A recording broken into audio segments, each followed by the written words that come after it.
रावली को लेके एक हमने देखा सोशल मीडिया पे ट्रेंड चल रहा है, उसको समझाने के लिए कि क्या ये इशू है। हमारे साथ जुड़ रहे हैं environment minister Bhupendra Yadav ji. Sir, ये सेव अरावली करके हमने देखा एक कैंपेन चल रहा है, जब से आप लोगों ने, आपकी कमेटी ने सुप्रीम कोर्ट में जो सबमिट किया है, उसके बाद से ये एक विवाद सा छिड़ गया है। तो ये समझाएंगे इशू है क्या? पहला तो मैं आपको ये स्पष्ट करना चाहूंगा कि हम एक लंबे समय से ग्रीन अरावली वॉल के लिए कार्य कर रहे हैं और सुप्रीम कोर्ट में भी एक लंबे समय से पिटीशन चल रही है। अरावली रेंज जो है दिल्ली, हरियाणा, राजस्थान और गुजरात, ये 4 राज्यों में फैली हुई है। लगभग 1,44,000 स्क्वायर किलोमीटर के एरिया में सबसे पुरानी पर्वत श्रृंखलाओं में है और इस पर्वत श्रृंखलाओं में गांव भी है, कृषि भूमि भी है, शहर भी है, इंडस्ट्रियल बस्तियां भी हैं, रामसर साइट्स भी हैं, प्रोटेक्टेड फॉरेस्ट भी है, रिजर्व फॉरेस्ट भी है और हम पूरी तरीके से प्रतिबद्ध हैं कि ये जो पर्वत श्रृंखलाएं हैं ये हरी भरी रहनी चाहिए। इसके साथ ही इसमें एक प्रोटेक्शन के मानक भी तय होने चाहिए और हमने ग्रीन अरावली वॉल मूवमेंट भी चलाया और उसके लिए लगातार पिछले साल भी उदयपुर में मैंने बैठक करके सभी अरावली में आने वाले जिलों के डीएफओस की मीटिंग ली, वर्कशॉप ली। ये जो पिटीशन है ये सुप्रीम कोर्ट में एक लंबे समय से चल रही थी और सर्वोच्च न्यायालय के द्वारा यह कहा गया कि अरावली के क्षेत्र में जो अवैध खनन हो रही है, उस अवैध खनन को अगर ज्यादा सख्ती से रोकथाम करनी है तो एक स्टैंडर्ड डेफिनेशन होनी चाहिए जो सबको एक्सेप्ट हो।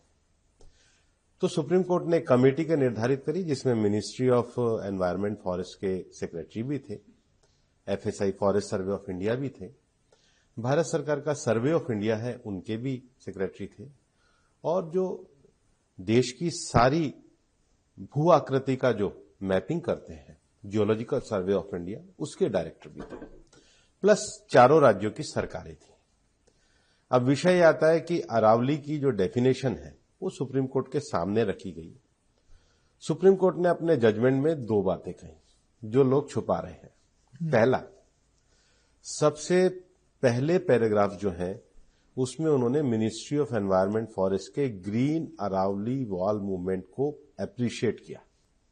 दूसरा, उन्होंने कहा अरावली पहाड़ी और अरावली रेंज क्या होगी।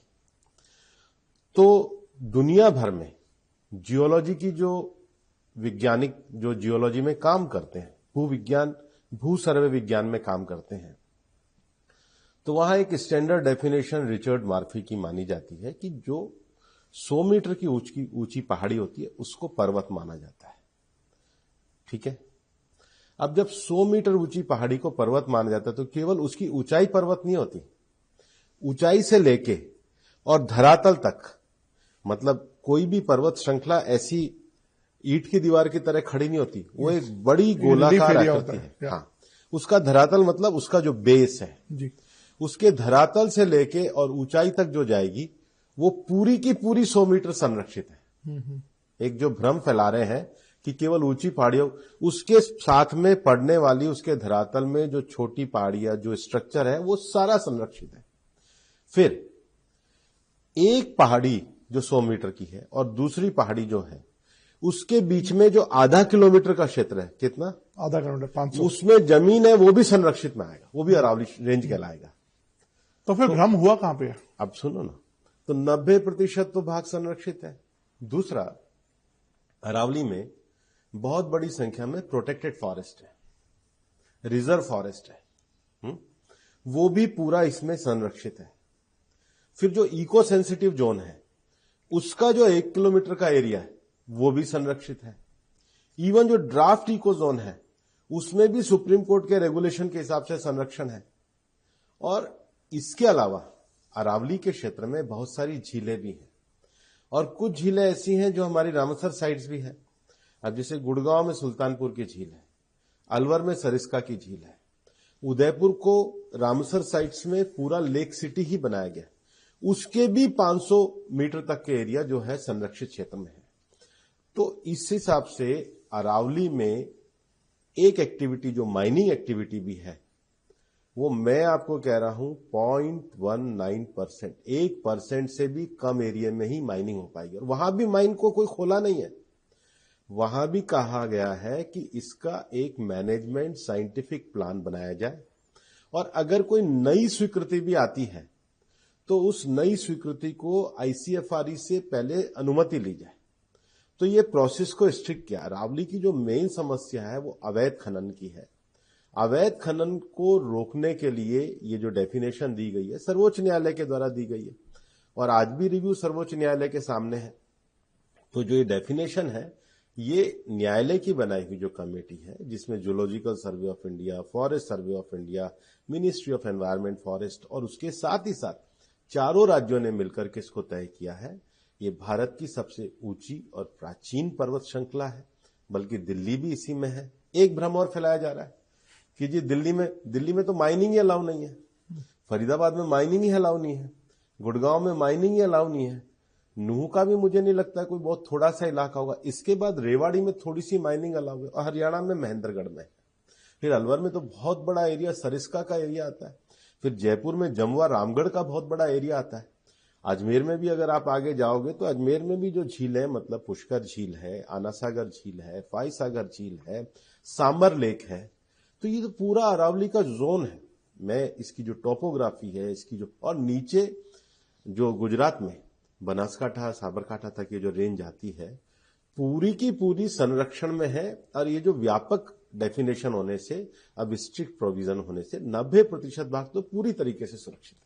ये 100 मीटर वाला जो आपने मामला बताया है, ये इसमें भ्रम क्या फैलाया जा रहा है कि ऊपर से और नीचे से? वो कह रहे हैं कि बहुत टेक्निकल है, इसको थोड़ा सा कोई टेक्निकल नहीं है, मैं बहुत स्पष्ट कर रहा हूं। 100 मीटर का अर्थ है पर्वत शिखर से लेके और नीचे धरातल तक, पर्वत शिखर से लेके नीचे धरातल तक, और धरातल तक जहां उसका स्थायी भाग आएगा। तो धरातल में वो पूरा ऐसा नीचे पर्वत एक गोलाकार अंडाकार श्रेणी में, उसकी जो सब टहनियां होंगी, जैसे कोई पेड़ है, पेड़ ऊपर 25 मीटर का है, लेकिन उसकी जो नीचे जड़े जहां तक है, जहां तक उसका है, वो पूरा 100 मीटर। सर, एक्टिविस्ट को कहना है कि इसमें कोई ग्रे एरिया है। कोई ग्रे एरिया नहीं। अगर ग्रे एरिया है तो न्यायालय में मामला है, वहां जाकर प्रतिपादित कर दीजिए। आप आज भी सर्वोच्च न्यायालय में ही विषय है जी। अगर है तो बता दीजिए भाई। आप लोगों में भ्रम क्यों फैला रहे हैं? आप लोगों में झूठ क्यों फैला रहे हैं? और ये तो हुई पर्वत, ये आइडेंटिटी पर्वत एक से और दूसरी श्रृंखला के बीच में 500 मीटर, उसमें इवन जमीन का भाग 500 मीटर क्षेत्र में आने वाला भूभाग, तो ये पूरा एक संरक्षण के। और फिर अभी तक क्या था, अरावली के क्षेत्र में डेफिनेशन के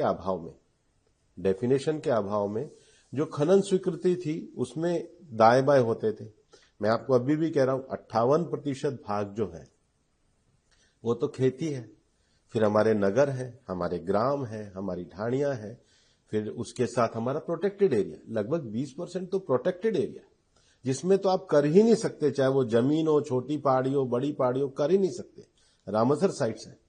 तो ये पूरा प्रोटेक्शन मेजरमेंट जो किया है उसको पूरा एक विशेषज्ञ। तो sir, as a environment minister आप ये बता रहे हैं, ये गारंटी दे रहे हैं कि कोई भी नई माइनिंग, अब आपकी जो नई डेफिनेशन है उसके बाद नहीं हो सकती? नई माइनिंग सुप्रीम कोर्ट का जो प्लान है, साइंटिफिक प्लान, पहले साइंटिफिक प्लान होगा, आईसीएफआरई होगी, उसके बाद सोचा जाएगा। पर मैं बिल्कुल स्पष्ट रूप से बता रहा हूं 0.19% से ज्यादा में हो ही नहीं पाएगा। पर सर, स्कोप तो खुल गया ना, लेकिन जैसे पहले जो नई माइनिंग का स्कोप नहीं था, वो प्रोटेक्टेड एरिया ही था सारा। इस पहले चल ही रही है, इसी के आधार पे परमिशन दी जा रही है। ओके, ये इसी के आधार पे परमिशन दी जा रही थी। ये जो आधार है, ये बेस ये 2006 से, पर वहां क्या था, एनोमली थी। हर राज्य में अलग अलग एनोमली थी और इलीगल माइनिंग थी।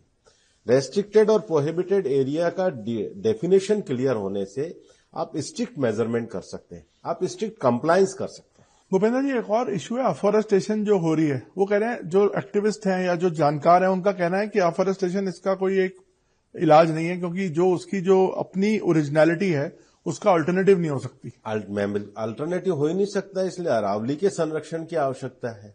अरावली में सबसे प्राचीन जो भूगर्भीय उसकी जो इकाइयां है, लेकिन इसके एक स्वरूप को बनाए रखने के लिए उसका एक प्रोटेक्शन वॉल, ग्रीन फॉल है। केवल चारों तरफ पेड़ लगा देना, जो प्रकृति होती है ये इकोलॉजी होती है। प्रकृति में ग्रास भी होती है, प्रकृति में झाड़ियां भी होती हैं, प्रकृति में वनस्पति औषधियां भी होती हैं। तो एक इकोलॉजी सिस्टम है। और जो हमारे मंत्रालय के द्वारा जो इंटरनेशनल बिग कैट अलायंस बनाया गया, तो बिग कैट अलायंस का अर्थ ये नहीं है कि हम कोई टाइगर का कंजर्वेशन तो करते ही हैं, लेकिन टाइगर तब किसी भी जगह पे रह सकता है जब उसके नीचे का जो प्रे है, उसके नीचे का जो इकोलॉजिकल सिस्टम है, और इकोलॉजिकल सिस्टम भी डियर वगैरह तब सर्वाइव करेंगे जब उनके लिए घास वगैरह होगी। इसलिए आपने ये जो हमने 29 से ज्यादा अभी जो नर्सरियां बनाई है और उसको हर जिले तक हम ले जाने की बात कर रहे हैं। हमने पूरी अरावली की हर अरावली के जिले की लोकल वनस्पतियां क्या है, लोकल पेड़ क्या है, और पेड़ वनस्पतियों में एक छोटे से घास से लेकर और बड़ा पेड़ तक सारा इकोसिस्टम आता है। इसलिए मैं केवल पेड़ की बात नहीं करता, इकोलॉजी की बात करता हूं। सर एक और जो मतलब एक एप्रीहेंशन लोगों में है कि जब अगर अरावली में कोई चेंजेस आते हैं तो प्रदूषण जो इस समय बड़ा मुद्दा बना हुआ है वो भी एक और ज्यादा एग्रावेट हो सकता है।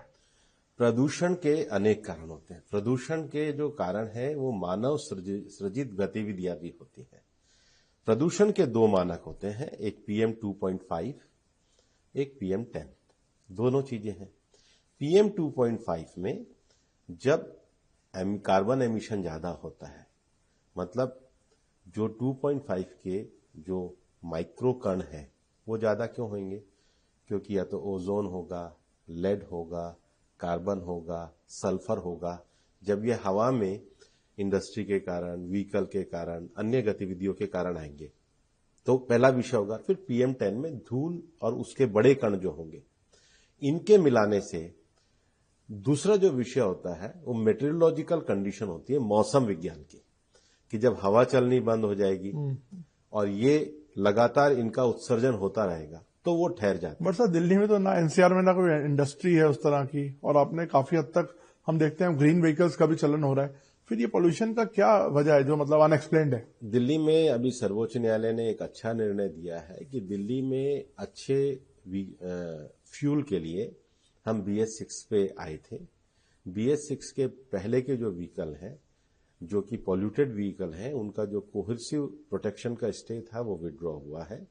तो एक तो हमें फ्यूचर में, क्योंकि दिल्ली में करोड़ों व्हीकल चलते हैं, 2 व्हीलर से लेके और बड़े व्हीकल, तो इसका फ्यूल अगर हम अच्छा प्रयोग करेंगे, उसके लिए उसके जो पर्यावरण के मानक होंगे, वो पहला विषय है।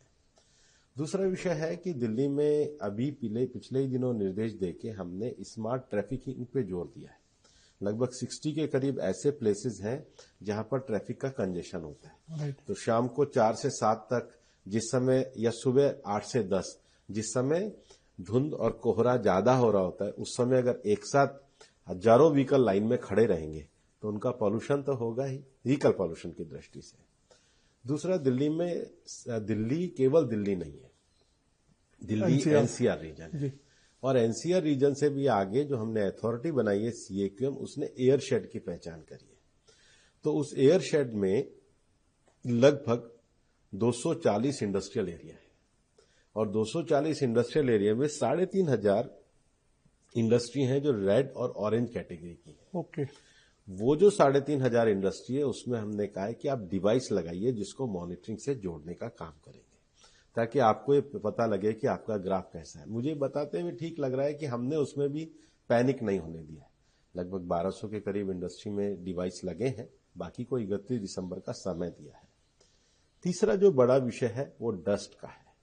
एक बहुत बड़ी जो एक्टिविटी चलती है कंस्ट्रक्शन और डेमोलिशन की चलती है। तो कंस्ट्रक्शन करते हैं तब तो ठीक है, लेकिन आप देखेंगे कि जो डेमोलिशन होता है उसको रखने की कोई जगह नहीं है।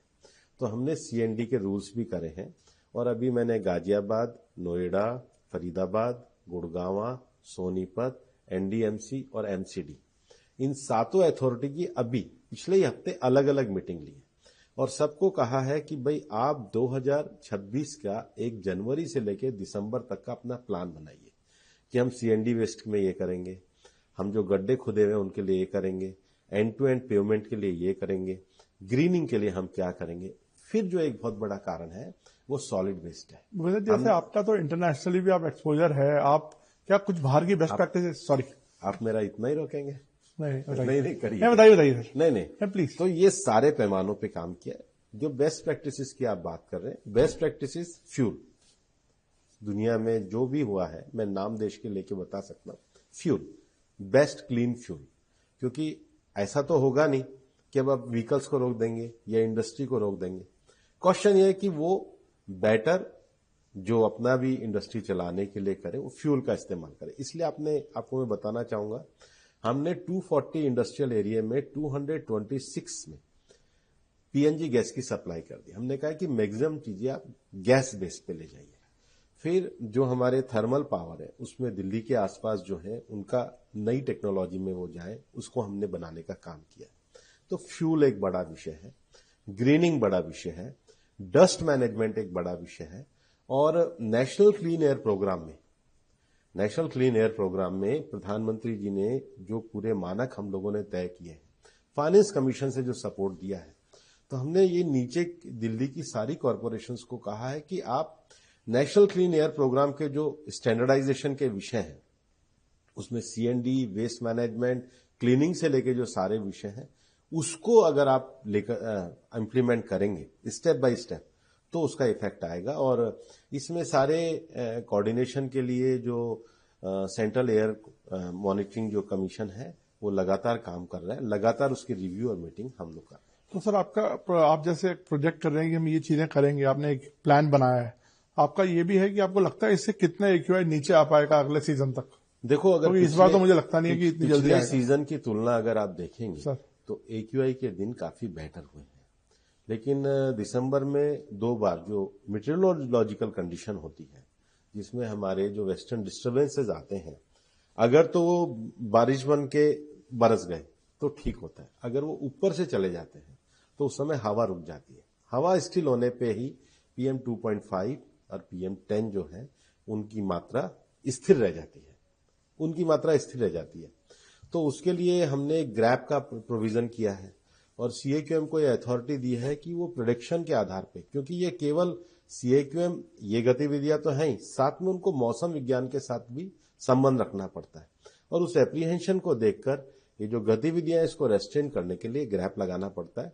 पर ग्रैप के भी इस वर्ष के अनुभव से हम बेहतर कोऑर्डिनेशन के अगले बार के इम्प्लीमेंटेशन रूल लेके आए। हम लोग क्योंकि देखते हैं सर कि कई कंट्रीज ने जैसे ऑलमोस्ट ऐसा ही पॉल्यूशन फेस किया, जैसे बीजिंग एक उदाहरण है, उन्होंने लेकिन कंट्रोल कर लिया। और मैं कह रहा हूं ना, फ्यूल, डस्ट और स्ट्रिक्ट मेजर्स, इसके बाद आपको लगता है कि कोऑर्डिनेशन, क्योंकि दिल्ली में जब तक आसपास की ये जो 8 जो हमारी म्युनिसिपैलिटीज हैं उनके कोऑर्डिनेशन को करना पड़ेगा। और आपने देखा होगा कि अभी शहरी विकास मंत्रालय ने भलसवा का, ओखला का, गाजीपुर का ये जो ढेर लगा हुआ था लंबे समय से, लगातार काम कर रहे हैं, उसकी भी हर महीने की मॉनिटरिंग हो रही है और ऐसा लगता है कि जून तक हो जाएगा, केवल गाजीपुर का बच जाएगा, तो उस पर दिन रात काम चल रहा है। गुड़गांव और फरीदाबाद का भी बंधवाड़ी के पास एक जगह है जी, तो उनका भी अभी टेंडरिंग वगैरह निकाल के वो लोग भी कर रहे हैं। गाजियाबाद में तो बहुत अच्छा उन्होंने किया है कि अपने लीगेसी वेस्ट डिस्पोजल को समाप्त करके उन्होंने मियावाकी का एक जंगल बनाया है। और हमने सभी कॉरपोरेशंस को ये आग्रह किया है कि वो अपना पार्क एरिया को डिक्लेयर करें, ताकि पब्लिक पार्टिसिपेशन करके पार्क एरिया की ग्रीनिंग पे ज्यादा से ज्यादा हम लोग लगेंगे तो ज्यादा अच्छा रहेगा। सर एक आखिरी में मैं थोड़ा अरावली पे वापस आता हूं। सर एक और जो एलिगेशन लग रहा है कि अर्बनाइजेशन के लिए ये प्लान चेंज किया जा रहा है, इस पे भी मैं चाहता हूं कि आप बोलें ताकि लोगों को क्लैरिटी हो। नहीं, अर्बनाइजेशन का तो ये कोई प्लान ऐसा नहीं है। प्लान केवल और केवल अरावली के प्रोटेक्शन के लिए है। अर्बन शहर तो वैसे अरावली में नहीं। कई लोग जैसे कह रहे हैं कि वहां पे अब हाउसिंग लाने की तैयारी हो रही है। कहां से है? अजमेर अरावली के अंदर बसा हुआ है, फुलेरा अरावली के अंदर बसा हुआ है, अपना क्या कहते हैं, पूरा उदयपुर शहर अरावली के अंदर बसा हुआ है, बूंदी शहर अरावली के अंदर बसा। कितने शहर में आपको गिना दूंगा जो अरावली के अंदर ऑलरेडी, ये सदियों से मानव सभ्यता के रहने की जगह है। लेकिन जो अरावली का प्रोटेक्टेड एरिया है उसकी क्लियर डेफिनेशन अगर जो सुप्रीम कोर्ट ने करी है, सुप्रीम कोर्ट ने उसको अरावली और अरावली रेंज को geological survey of India, forest survey of India और अपना मिनिस्ट्री ऑफ एनवायरनमेंट, इनसे सर्वेयर ऑफ इंडिया, इन सब से इनकी टेक्निकल कमेटी के माध्यम से जिस डेफिनेशन को निर्धारित किया है उसमें राज्यों को स्ट्रिक्टर रूल बनाने की आवश्यकता होगी और 90% पार्ट जो है उसमें तो आप माइनिंग एक्टिविटी से बाहर ही हो जाओगे। मैं आपको कोट अनकोट कह रहा हूं, कहीं भी कह देना 90% में तो माइनिंग हो ही नहीं सकती है। और मैं आपको कैलकुलेशन दे रहा हूं, जो सबसे बड़े माइनिंग के जिले हैं जिसमें राजसमंद आता है, उदयपुर आता है, वहां भी 1% से कम, कुछ जगह तो एवरेज अगर निकालेंगे तो 0.19% में ही माइनिंग अलाउ हो सकती है। और वो भी अभी अलाउ नहीं होगी जब तक राज्य उसका प्लान नहीं बनाएंगे, जब तक ICFRE की अनुमति नहीं होगी, और जो अवैध माइनिंग चल रही है वो पूरी तरीके से निरस्त हो जाएगी। तो सर अब यूनिफॉर्मिटी अब इम्प्लीमेंट होनी शुरू हो जाएगी? अभी मामला न्यायालय में है। हम जो भी नियम होंगे, जो कानून होंगे, कोर्ट के द्वारा जो विषय होंगे, उसको पूरी तरीके से इम्प्लीमेंट करें। Thank you so much sir, आपने बहुत अच्छे से पूरा समझाया इस अरावली के विषय पे भी और पोल्यूशन के विषय पे भी। For more of such videos do like, share and subscribe to ET Now Swadesh।